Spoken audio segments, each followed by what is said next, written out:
Chers élèves, bonjour.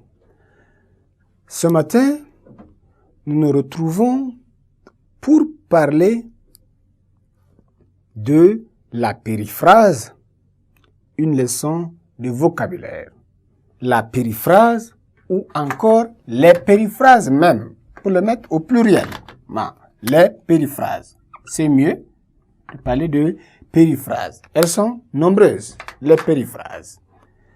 À la fin de cette leçon, vous serez capable de définir les périphrases, employer correctement les périphrases et enfin désigner un mot par les périphrases. C'est quoi la périphrase? La périphrase est une figure de style qui consiste à exprimer une notion par un groupe de mots. Un groupe de plusieurs mots, bien sûr. Alors qu'un seul mot pourrait désigner. Un seul mot pourrait le désigner. Je reprends votre attention, s'il vous plaît. La périphrase est une figure de style qui consiste à exprimer une notion par un groupe de plusieurs mots alors que un seul mot pourrait le désigner. C'est là la périphrase. On emploie la périphrase, sinon les périphrases, pour aborder un sujet délicat. On regroupe les mots pour parler d'un sujet délicat. Quand on dit par exemple, la femelle du lièvre pour désigner la hase. Quand on dit la femelle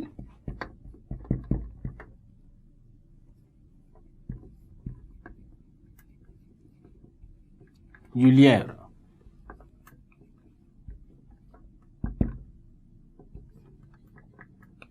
Pour désigner la hase. C'est ça la femelle du lièvre. Donc, c'est un sujet délicat.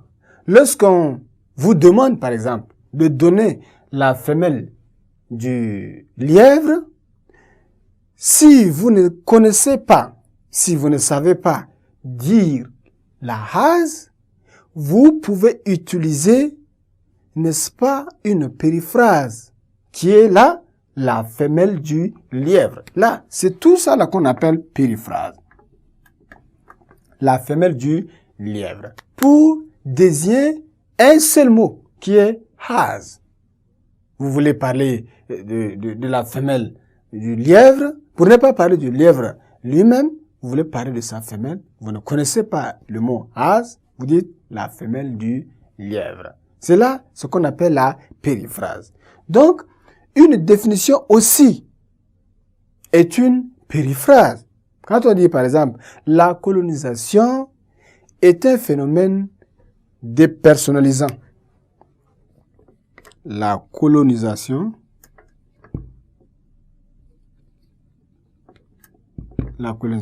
est un phénomène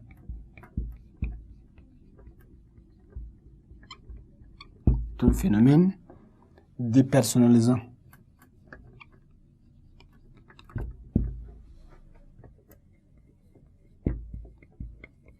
Voilà une définition qu'on donne au mot colonisation. On dit la colonisation, c'est suffisant pour penser que c'est un phénomène dépersonnalisant. Mais on donne toute cette définition-là pour parler seulement de la colonisation. Un seul mot seulement peut, n'est-ce pas, désigner toute cette périphrase-là. Donc, pour dire que la périphrase, à partir de là, c'est une définition qui désigne un seul mot qui est la colonisation. Voilà l'utilité de la périphrase.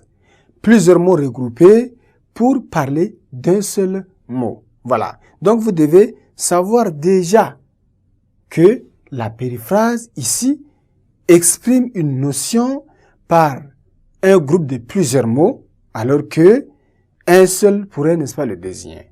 Donc, vous serez déjà à mesure d'employer les périphrases devant des sujets délicats. Au revoir et à la séance prochaine pour une autre leçon.